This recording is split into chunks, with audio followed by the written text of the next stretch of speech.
Okay, good afternoon, everyone. I think I might have said good morning earlier, letting people know we were starting just a minute or two later. Let's see here.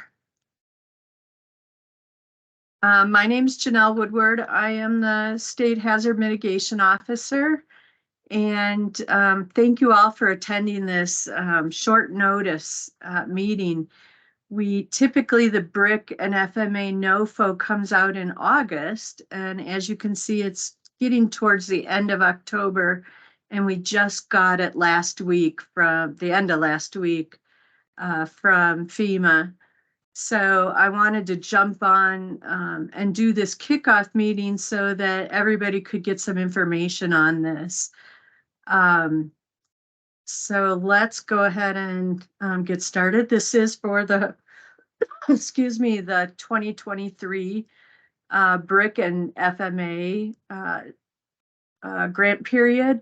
So BRIC, if for those of you who don't know, is Building Resilient Infrastructure in Communities, and FMA is Flood Mitigation Assistance. So those are two different programs we're going to talk a little bit about today.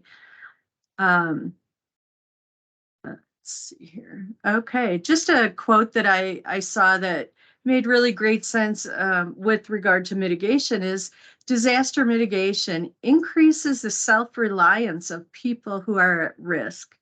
In other words, it is empowering. And that's really what we want to do, is empower those around us to be self-sufficient, to do things to prepare ahead of time so that when something happens, as we like to say, nothing happens. Of course, we know that it'll be nothing, it won't be anything that doesn't happen, but it'll be, you know, something always happens, but we want to lessen those risks to life and property. So, as I said before, the BRIC program, Building Resilient Infrastructure and Communities. I just wanted to pop in here with the notice of interest form. We have a notice of interest form that is on our DEM website, and that can be submitted at any time throughout the year. So that allows you to let us know what you're thinking about without any kind of obligation. It's just, like I said, is letting us know what types of ideas you might have. And then we can review and get back with you about, you know, what might be the best funding source available right now or in the future, if you're not looking to do something right away. But that, again, does let us plan a little bit on the DEM side of things for mitigation.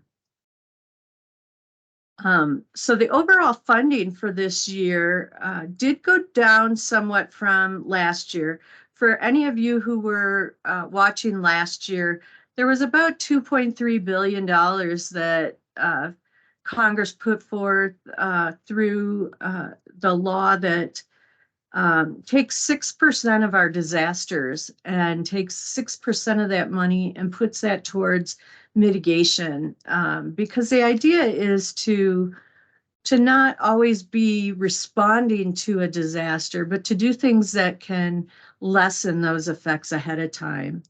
So for this year, it is $1 billion, 1 billion with a B, for the total BRIC program. So the breakout of that is the state and territory allocations for 112 million, the tribal set aside of 50 million, the state and territory building code plus up is 112 million. And tribal also has a building code plus up of 25 million. And then the national competition, and that's any project that falls outside of the set aside for the states and the tribes, is a $701 million. So that's the overall, and here's the individual breakout for each state and territory, and then we'll move into the tribal as well. This amount stayed the same as last year, so it's $2 million set aside. What they did, and FEMA likes to do this, is to change kind of the makeup of how that money can be spent in the state. So capacity and capability and capacity building.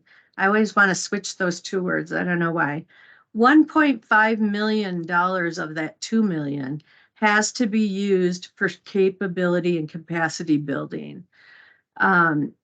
So a minimum of 400,000 of that 1.5 million needs to be spent on activities and projects that benefit community disaster resilience zones, or you might hear it called CEDARs.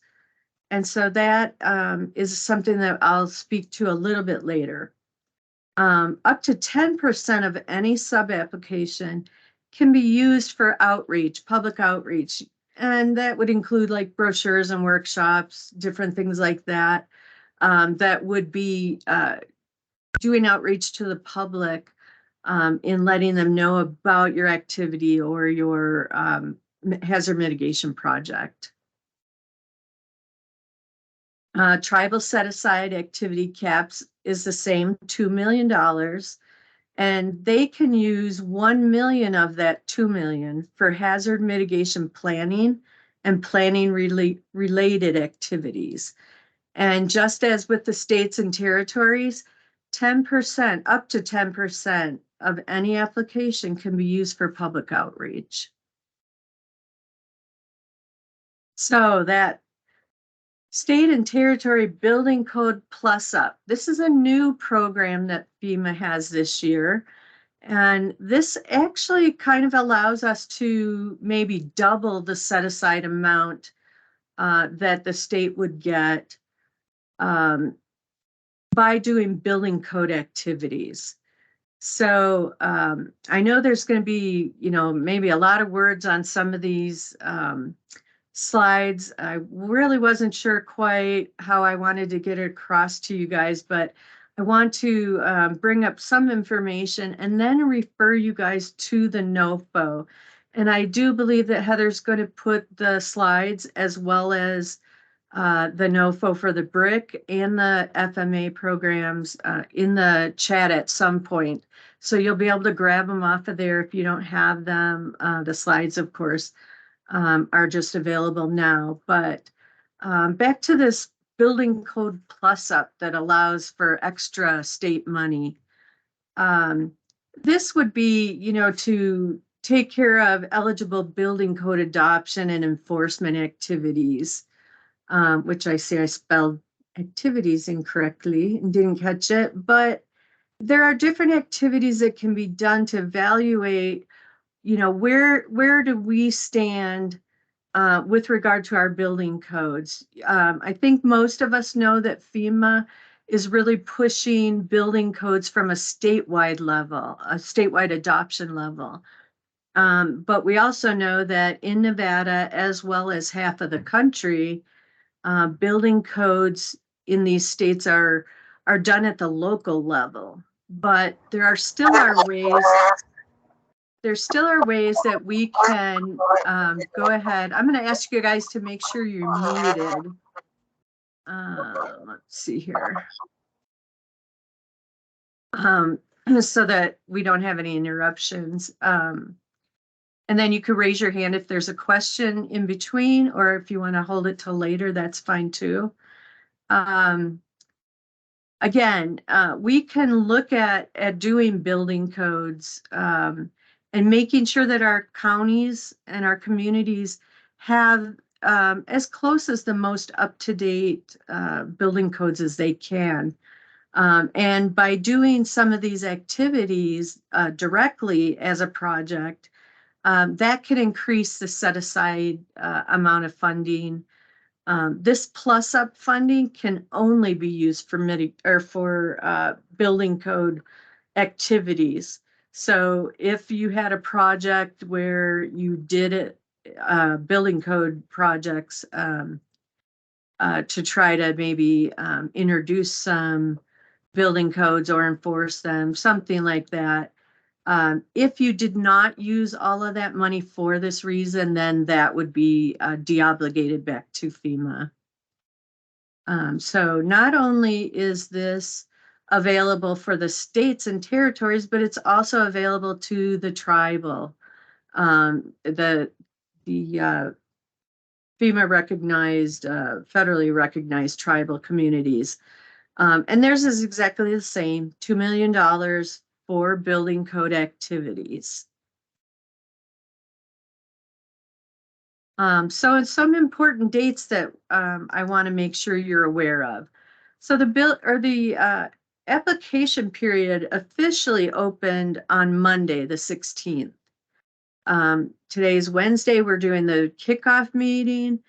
And then because FEMA was late with the putting out the BRIC and FMA program, we are able to push back the due dates a little bit. So I have changed some of the dates that are due. So we'll go through December 22nd, which is a Friday. And that's when your FEMA Go application needs to be complete.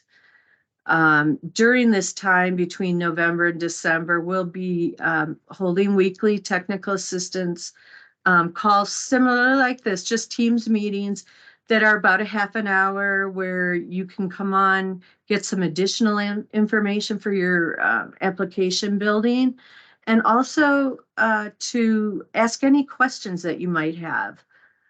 You can ask those to us. You can also contact us individually if you don't want to ask a question in front of everybody. Although I would tell you that if you have that question, there's probably somebody else out there who has that same question. So again, a full application due in FEMA Go by December 22nd. And then between that time, the following week, and the very beginning of February, which Friday would be the 2nd of February, we'll be reviewing and ranking those applications as needed. And then the final state application that is kind of the umbrella over all of your sub-applications is due to FEMA on February 27th. So we do have one extra month. It's usually due the end of January. So thankful that they gave us some extra time on that. Who's eligible for BRIC funding? Well, for the applicant, that's going to be all of your states, your territories, and your federally recognized tribal governments and the District of Columbia. Those are your applicants. For sub-applicants, a tribal entity can also be a sub-applicant to themselves. Tribal governments do not go through the state with the BRIC and FMA program because they have their own set aside. So it makes sense for them to go directly to FEMA with their projects instead of trying to go through the state and then having to compete with local jurisdictions. The rest of the country, they have a much better chance of using their own set asides. But other sub-applicants are your local governments, other state agencies, and I guess I forgot to mention the tribal agencies within the tribes that can also apply. I do want to make note, though, that a FEMA-approved hazard mitigation plan must be in effect. So if you're part of a local government, your local county has to have a FEMA-approved hazard mitigation plan in order to apply for a FEMA grant. If it's expired, you're not eligible to apply. So I just want to make sure that everybody knows that how important that hazard mitigation plan is when applying for FEMA grants.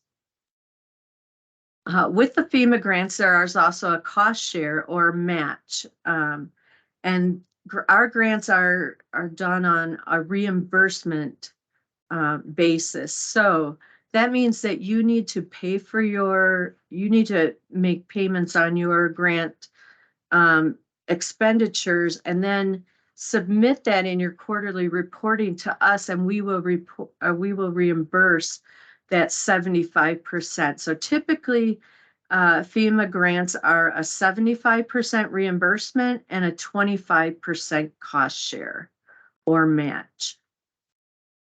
And of course, that's the BRIC program included, 75% federal and 25% non-federal match. This year, interestingly, the cost share is adjusted to 90% federal reimbursement and 10% cost share if you do a project in the community disaster resilient zones, or for the legal definition of the economically disadvantaged rural communities. Now, we only have one that fits that category here in Nevada, and that is Caliente in Lincoln County. So that one, but there are several areas that for that community disaster resilience zone, or CEDARS, throughout the state, that if a project is done in that area, the match falls back to 10% instead of 25%. So eligible activities. This year, as I mentioned earlier, capability and capacity building, or sometimes referred to as CNCB activities, are covered, as well as hazard mitigation projects. I won't read to you all of these things, but basically your capability and capacity building activities are going to be like your hazard mitigation plans, your planning activities. Perhaps it could be your project scoping, which is the seed money to do a project when you know what your hazard is, but you're not sure exactly which, maybe you know a couple of different options for a project, but you don't know which one is the best option, or you don't have your BCA completed. You can do a project scoping and then be able to get that seed money to accomplish those things. And then once that's finished, the next time you can apply to actually do that project. And then also, of course, the hazard mitigation projects. So capability and capacity building includes your building codes, partnerships, project scoping, as I mentioned, and the planning, as I mentioned. Project eligibility. I always say, see the NOFO for your general information, your project eligibility, as well as the hazard mitigation program and policy guide. That came up as an updated guide this past March of 2023. And it's put together really well. So you can see in there what types of projects are eligible for the hazard mitigation programs, not only BRIC, but also the HMGP, which is post-disaster, and some of the other ones. So again, this may include project scoping, building code activities, your pre-award costs. And pre-award costs need to be included in your budget and marked as pre-award. It needs to be its own, each pre-award cost needs to be its own budget item or line item, so that it's clear that it's a pre-award cost. If it's not in your budget as a pre-award cost, then you're not going to be able to get reimbursed for it. But what pre-award costs mean are that you can be doing things ahead of time. You could, maybe you've done some studies in the past, and with BRIC, there are no limitations on the timeline, although the science of it is going to be, within a reasonable time frame, but it can be done, you could have done a study a couple of years ago for this project, and you can put that in as a pre-award cost and either get reimbursed 75% of that cost or potentially use that as part of your match that's required. So keep that in mind when you're putting together your budgets. Mitigation ideas, there's a January 2013, which is, somewhat old. But you can see on the front of here, the picture of the elevated home. In our case, in our area, we don't do elevations this way. These are usually done, you'll see them in California, in the South. You'll see them a lot. Ours are more enclosed here in our area. So some other examples, property acquisitions, structure elevation, stabilization of some land, flood risk reduction, flood proofing, wildfire mitigation, retrofits for earthquake, secondary power sources, as you can see, the microgrid here, warning systems, different things like that, the aquifer recharge, storage and recovery. So there's lots of different types of projects that can be done with mitigation. Additionally, drainage improvement, culverts, your planning has always been a part of that. Some of these are repeat of what was on the last slide. And another thing I wanted to talk about was the direct technical assistance. And this is something that we haven't put so much out there in the past, but essentially FEMA has put together this program. It's a free program, and you don't do an application in BRIC for this.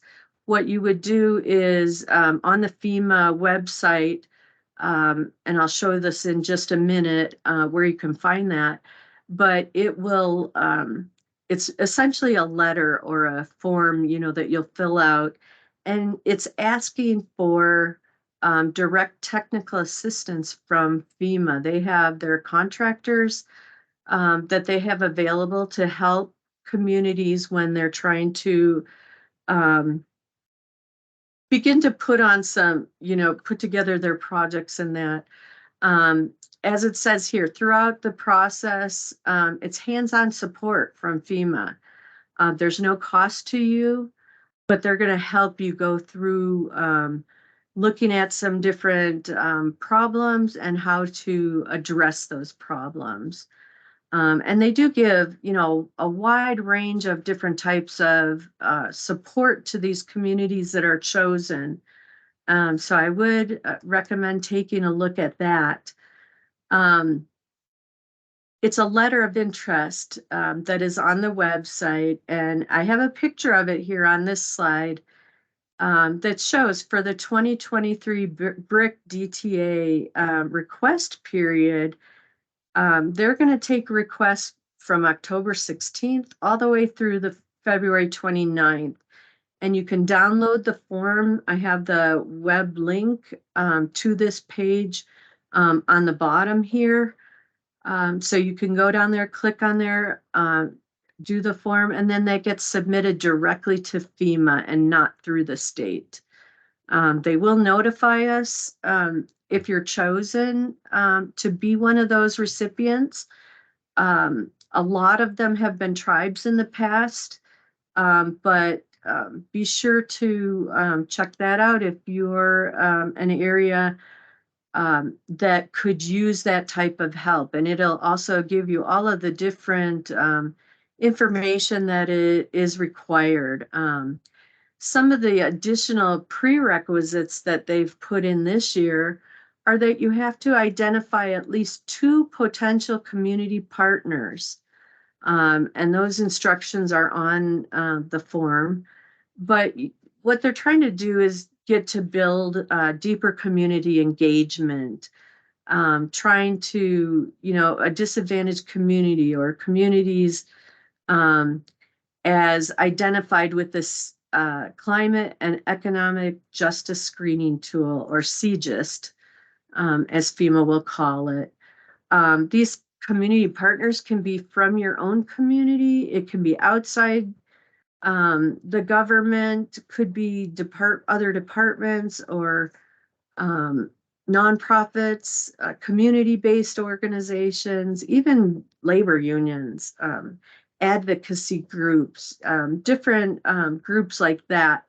And then I did put a link also to this CGIST tool that you can take a look at. I would recommend that as well.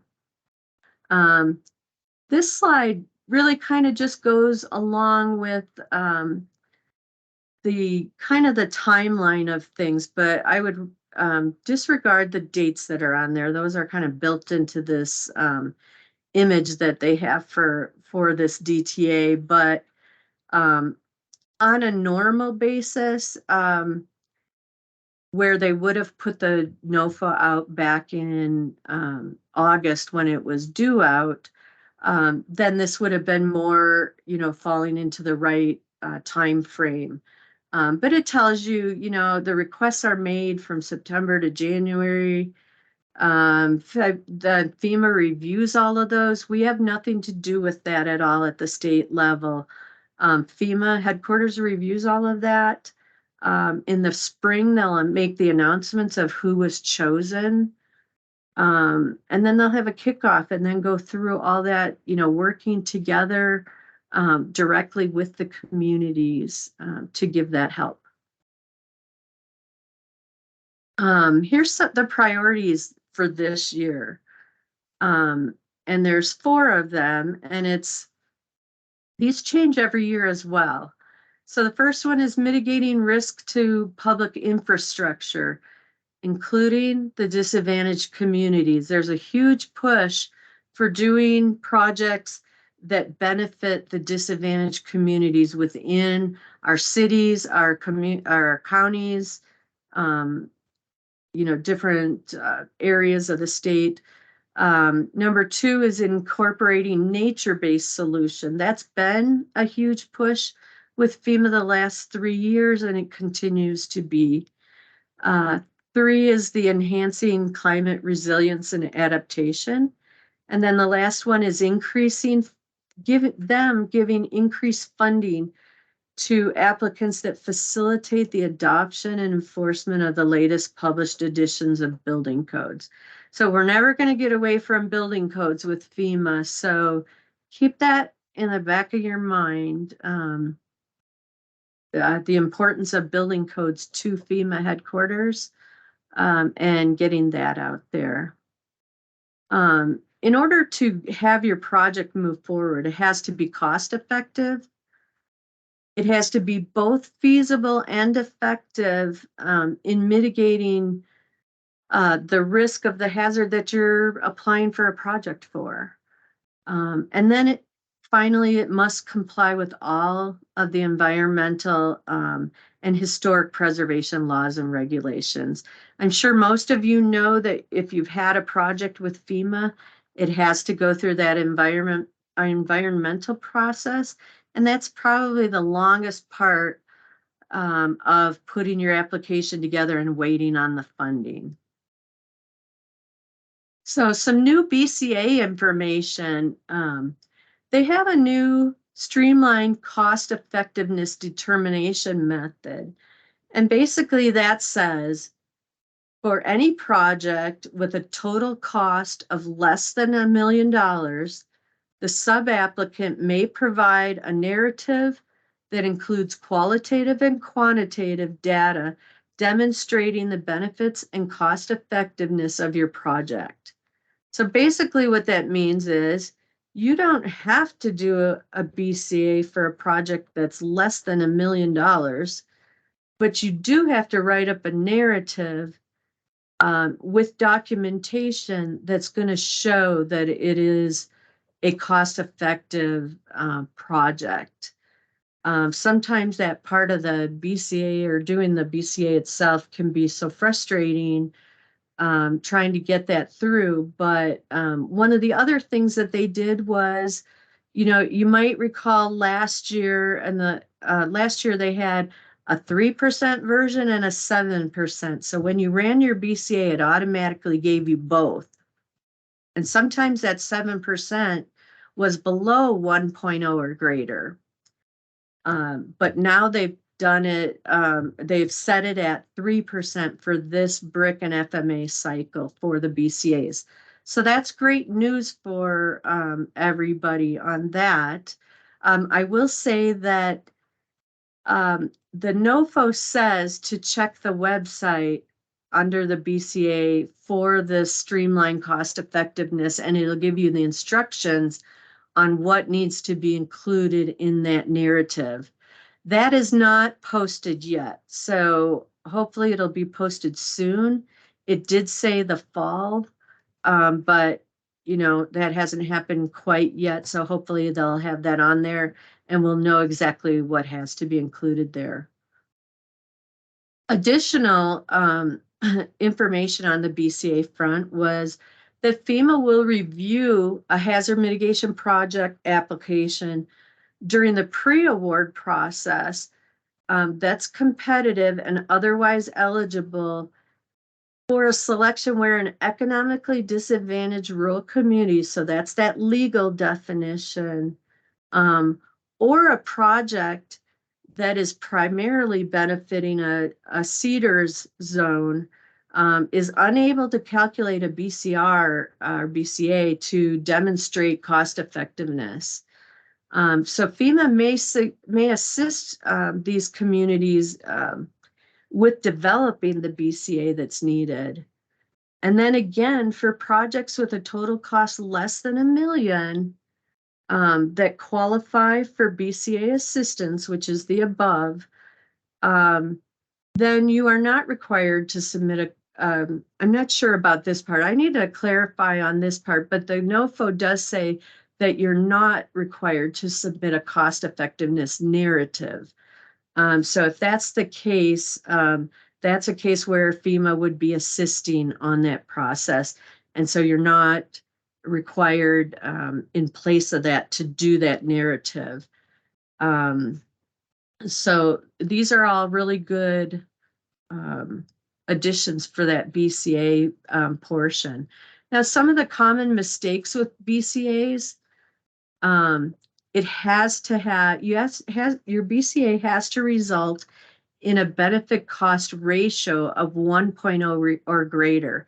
So basically what that means is your benefits equal your costs of your project. When it's greater than 1.0, then your benefits are going to be greater than the cost of your project. So everything has to be 1.0 or greater. Total project cost must be reflected in the budget that's listed in your BCA. Damages after mitigation, you want to make sure that those are correct. And then supporting documentation for non-FEMA standard values. And what that means is it's referring to the standardized amounts that FEMA has put forward. So when you have something that is not a pre-calculated benefit, you have to provide documentation for all of those benefits that have been included, things that are included in your BCA. You want to back them up. FEMA wants to know that you didn't just make this number up or you estimate it, that you actually got that information from somewhere. And then when you're submitting in your application, you want to supply both the PDF report version and the Excel spreadsheet. So you want to make sure that all of those things are included. So management costs, I like to say it's free money. Who doesn't want some free money? I do. I wish I didn't have to have a grant in order to have management costs. But management costs are paid at 100%. So you are able as a sub-applicant to apply for 5% of your total project. So that total project cost means the non-federal and the federal portion together. 5% of that total can be added as management cost activities to your project. And again, they're reimbursed at 100%. So it's to your advantage to be able to recoup some of that administrative cost for your project. So don't forget that that can be added to your application. And when you're in FEMA Go, I'm not sure if you can see my mouse moving on here, but this top part here under the budget type says cost type or cost estimate. And that's got this total of, in this case, of $495,943.29. That's your budget of your project and your match, including your match. Management costs are added as a secondary cost, and in this case are $24,000. And down under the cost items, you'll be able to put in what are we, going to spend our management costs on. And that's where you would put your line items in there. In this case, it says salaries. So then at the bottom, when you're done in the application, there's a little finagling, but then you're going to add that management cost to the federal portion of it because it's paid at 100%. So it'll actually be off from, if you had a 25-75 split, you're going to end up with a little more than 75%, might be 76 or 78%, and then bring down the cost of your match percentage just because you're getting that management cost at 100%.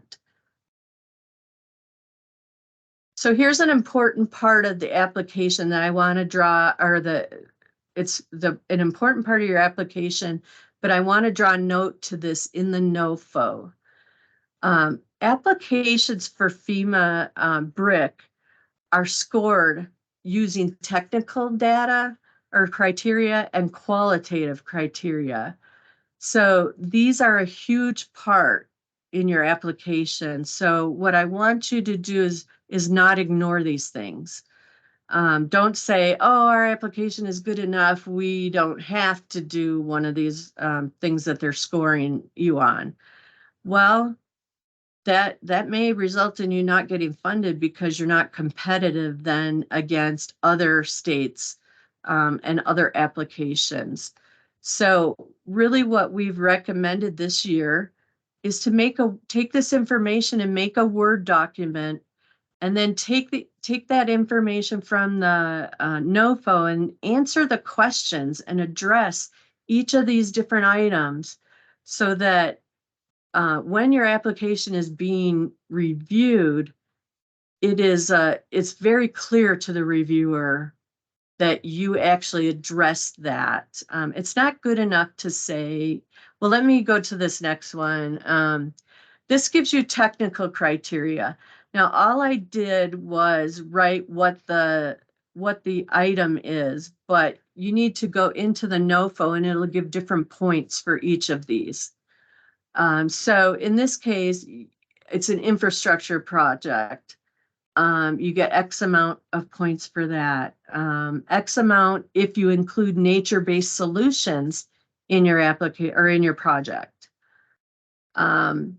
Building code adoption and enforcement really deals with which year of the codes does your county have adopted? And do you have statewide adoption, or is it just local? Because you'll get points as a local community, but sadly here in Nevada, as well as half the country, we don't have statewide building a code adoption and enforcement. So we lose out on those points right off the top. The next one is if you have an application that was generated from maybe you did a previous, like last year you did a project scoping and you finished it in 1 year, so now you're ready to apply, you'll get extra points because you got a project scoping and now you're actually ready to go forward with that. So that adds extra points. Or if you had some other type of a federal grant or direct technical assistance. And then the last one really goes with that Justice 40 and the economically disadvantaged rural community that also gives extra points. That Justice 40 was started last year by President Biden, and he put in there and declared 40% of the total money from BRIC has to go towards underserved and disadvantaged communities. So those types of applications, 40% of that money, the $1 billion is going to go towards these disadvantaged and underserved communities. That continues to be a high priority for FEMA and the federal government. So that's important. Now, I will add that each one of these has different criteria within them. So it's not enough to just say, oh, I'll put some nature-based. Well, there's certain number of points for this type of nature-based and a certain number of points for another type, or the building code adoption, and the Justice 40, that type of thing. That's all about doing, the different requirements in there. So be sure to take a look at that. The second half of this is the qualitative evaluation criteria. Now, this is the part where FEMA comes to the state hazard mitigation officers and different staff and people from other agencies and says, hey, do you want to be a part of reviewing these applications for the qualitative portion? The technical evaluation is done by FEMA's contractor, which are a bunch of engineers. So they're going to go through all that technical data. The qualitative includes these: risk reduction and resilience effectiveness, climate change and other future conditions, implementation measures, explaining how do you plan to implement your project to make sure it gets done, and who's going to be involved to make sure that gets done. What population is impacted? There again, that includes these underserved areas. Community engagement and outreach activities, and leveraging partners. All of these have different number of points. And I will tell you that when we go in and do these reviews, and I've done the last 3 years, I've participated in this, we're not the ones giving points. What we're doing is saying they didn't do any outreach at all, or they did a little bit of outreach, or they almost met it, or they did meet it, or they went above and beyond, and each of these are, criteria are explained, and there's questions that go along with this. And as I said, taking this criteria, slapping it into a Word document, and then addressing every one of those is going to make sure that you have the best opportunity to make sure that you're most competitive in your grant applications when they're being reviewed. Deb, I saw your note. So moving on to the Flood Mitigation Assistance, or FMA program. This program is geared towards the National Flood Insurance Program, or the NFIP. So this application funding is directly affecting anything that is insured by the NFIP program. So if you have a flood program or flood project that's not in an NFIP area or affecting those homes that are in that, then yours would fall under BRIC. Your flood application would be a BRIC application instead of an FMA application. And the purpose of FMA is reducing or eliminating the risk of repetitive flood damage. So sometimes we have repetitive flood damage, and sometimes you have maybe extreme flood repetitive. So somebody gets flooded, time after time after time, and so they've either been flooded once and had to go through an insurance claim, or they've repetitively gone through these insurance claims. So here again, I'll say that the FEMA approved hazard mitigation plan is required for all mitigation grant programs. So that includes the flood mitigation assistance. You must have a FEMA approved local or tribal hazard mitigation plan by the application deadline, as well as at the time of funding obligation from FEMA. So keep in mind, if your plan is expired, you're not eligible. If you're doing an application and your plan expires right before you submit your application, in that, like in this case, the end of February, then again, you're not going to be eligible, because FEMA is going to look at what's the standing. Is it approved or has it expired?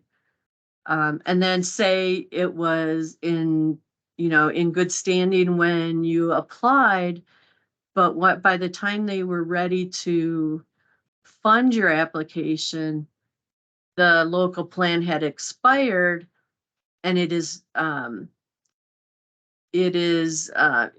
going through the process of updating that, so it's not active when they're ready to fund. FEMA won't just hold it until you eventually get finished with your plan and it gets approved. You want to make sure that you're watching the timing of the local hazard mitigation plans, local or tribal. Additionally, for the FMA program, you have to the sub-applicant must participate in the NFIP program. They can't be withdrawn, on probation, or suspended. And then all structures that are on your project for an FMA grant application must be insured under the NFIP. And here it says before, during, and after. So available funding for the FMA program this year is $800 million overall. The breakdown is capability and capacity building activities, $60 million. Localized flood risk reduction projects is $520 million. And then individual mitigation projects is $220 million.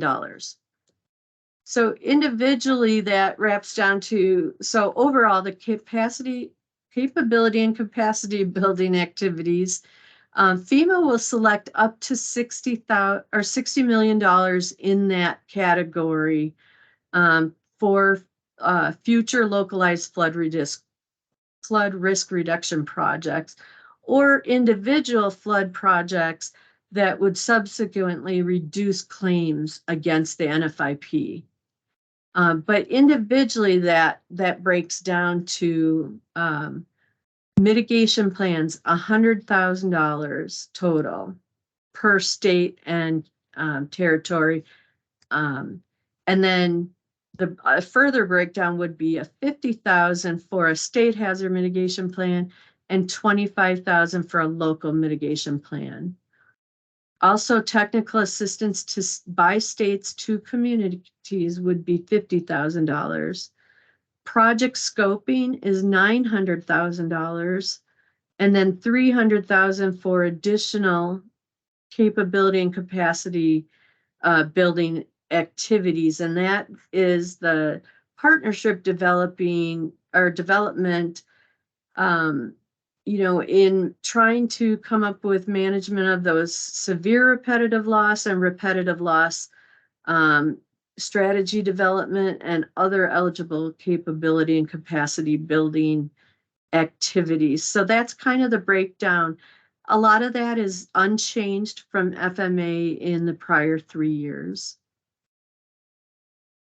So FEMA's grant system for the BRIC and FMA program is FEMA Go, which stands for FEMA Grants Outcomes.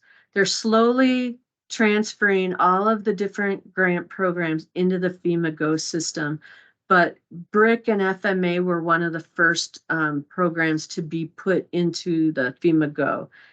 If anybody has done, used the e-grants for the old PDM or pre-disaster mitigation grants, those were more difficult than this. This is not, this is much easier, I think. It has its issues because they're still building it as they go along, but this will show you when you go to their website, which is go.fema.gov, and if you put in there /register, it'll just bring up how to register for a new account. Every one of you individually have to have your own FEMA Go account, and your agency that you're that you work for also has to have an account, and that's going to be made by the person who runs your SAM.gov system in, you know, their portion in the SAM.gov system. That person would be your eBiz partner, as they like to call that. They're going to give you permission to be connected to your agency. And then once that's done, you let me know or Heather know. And then once we know, we can connect you to our agency. And then you can apply for a grant through the system that would be for BRIC or FMA. And I just wanted, I didn't make a slide here, but just keep in mind that you always want to do a sub-application. If the state is the applicant or the tribe overall is the applicant, but you as doing your application is a sub-application. So don't choose the application, because you're going to end up having to start all over again. So just a word of warning there. And there's no way for us to delete anything once we start it. I've even done that. So it still shows me, you know, I'll start an application, forget I did that, and not see it, and then end up having two for the same thing, and I have to make sure I choose the right one when I'm submitting. So make sure you're looking at that sub-application, and then always take your time looking. When you can go in and out numerous times. It's not a big deal. It automatically saves your application. But when you go back in there to start, you know, to do some additional work on it, make sure you take your time in looking for your application. Sometimes they don't show up right away, but keep looking. Okay, so some other common mistakes, signatures. You want to make sure that you're not uploading a maybe a match letter or something like that that is not signed. Otherwise, that just ends up in being something that we have to go back to you and say, hey, we need the signed version, not just a letter with nobody's signature on it. You know, but making sure that everything that has a signature is signed. All of those things, and including all of the different documents that need to be uploaded. Scope of work. FEMA wants to know all the details of your project. You know, I'd say they're pretty nosy. They want to know who, why, what, when, where. They want you to tell your entire story in chronological order. So start out at the beginning, and we're going to do this, and then we're going to move on to that, and go through that and talk about your permits, your design. How far are you in your design? You know, how much do you have completed? What kind of physical work are you going to do in your project? What kind of equipment are you going to use? Where, you know, what size is your project? How are you going to do it? What's the method? Those types of things. They need to know all of that. And the more complete you are, the better it's going to be. Common budget mistakes. Have you considered everything that needs to go in there? Your budget should mirror the scope of work. So of course you want the pre-award items, like I told you before, and those should be mentioned in your scope of work as well. You know, we did X study, which we plan to use as a, you know, pre-award, you know, and we'll use that as our part of our match or something to that effect. A budget narrative has to be included in every single one of your applications, and it needs to be detailed. You are not allowed to lump sum for FEMA applications. So what I say often is to make your budget easier when you're in your in the FEMA Go application itself. You can lump sum and say, you know, contractor one at $250,000. But in your budget narrative, you have to say, how did I come up with $250,000? You know, it's this many hours times this rate equals $250,000. And you're going to explain what you expect for that $250,000. What is that contractor going to do for you?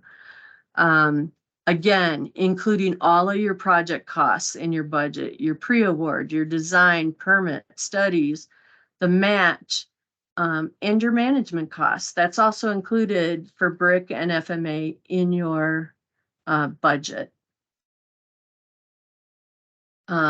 For environmental and historic preservation, common mistakes. There's a checklist. Now in FEMA Go, there is a semblance of what is required, but it doesn't always have the total amount of information that FEMA is going to be looking for in their EHP section. So there is an additional, on our website is the an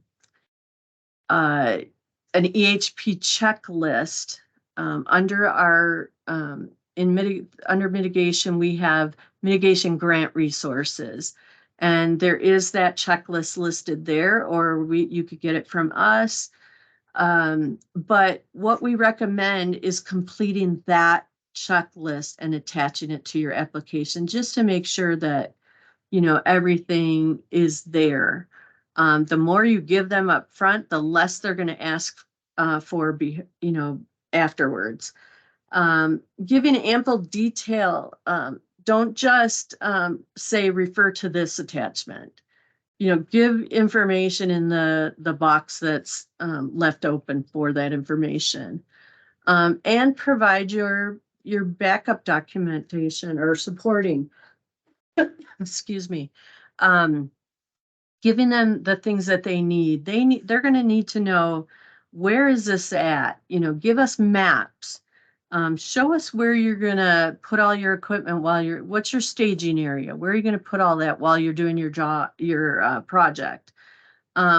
Labeling your maps, giving, you know, the application is going to ask for the lats and longs for your EHP, for your project. And so all of those things are going to help make it easier in the long run, because when they're not included, FEMA comes back asking, you know, constantly for more and more information.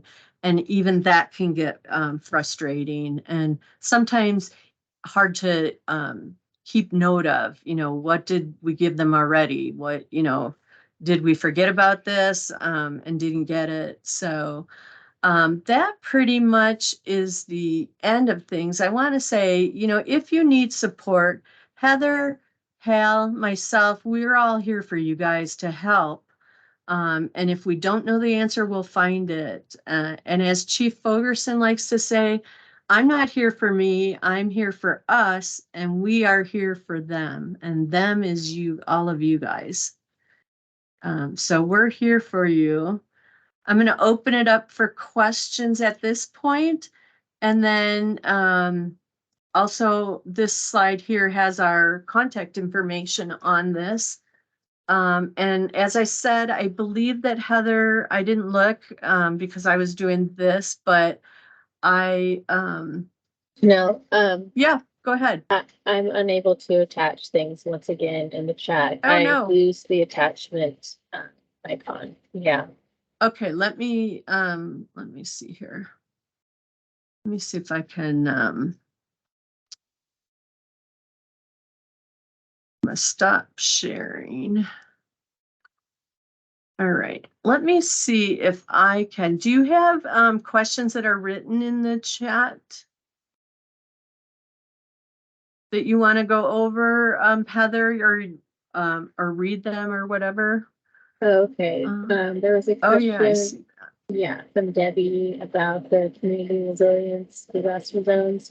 I added the link the for link? that. You can find the map through that. And then I gave a little bit of information on the management policy question. Let's see with that, just based on the FMA guide. Okay, here's what I would tell you guys. I am unable to, this is interesting because we just tried this yesterday and or the other day, we were able to do this on Monday. And now that opportunity is not there to make an attachment into the chat. So what I would say is each of you have our contact information. If you want to take a picture of this page, oh no, I'm not sharing that anymore. Most of you should have our contact information. If you don't, please put your email in the chat and we'll go off there and send you a copy of the slides so that you'll have those. I do plan to make this recording available. We still are in the works on making that available to everybody outside of the state.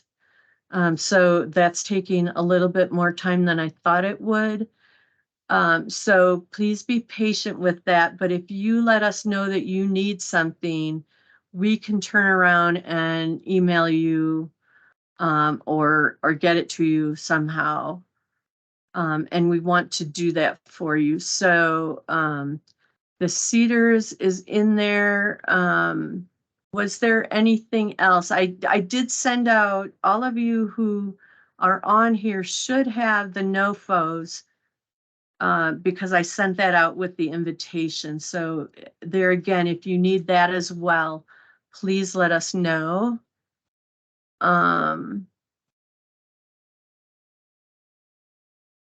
And I think that's about it. If anybody wants to, they can just come off of mute and ask any questions you might have, and we'll do our best to answer those.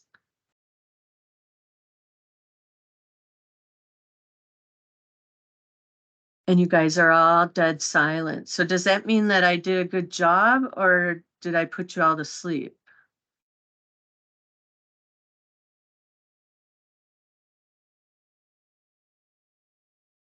A great job. I just want to make sure you weren't all sleeping and you did a great job. Oh, thanks, Deb. Okay, so I don't want to keep you guys any longer than we need to. Feel free to reach out to us whenever with questions. You can give us a call, you can email us, however you need to.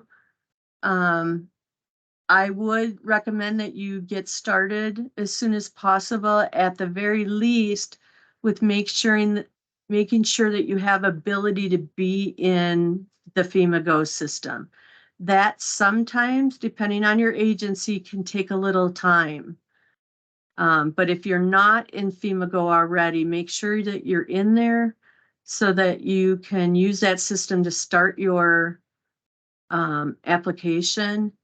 And then that can take, a little bit of time, but that would be the biggest thing that I would say. Start with that. And if there are no more questions at all, then I'm going to let you guys have the 25 minutes back of your afternoon. Hopefully this was helpful to you. And like I said before, we will be putting out the information on the weekly meetings that are usually, like I said, just a half an hour long, giving opportunity for questions, giving some information on, how to do a better job on your application, all of that kind of stuff. So we look forward to seeing you guys again and working on everything. And like I said, let us know if there's information you need that you did not get. And we will make sure that you get that. So with that, I think I will end this, and you guys all have a good rest of the day and a good rest of the week. Thanks so much, you guys.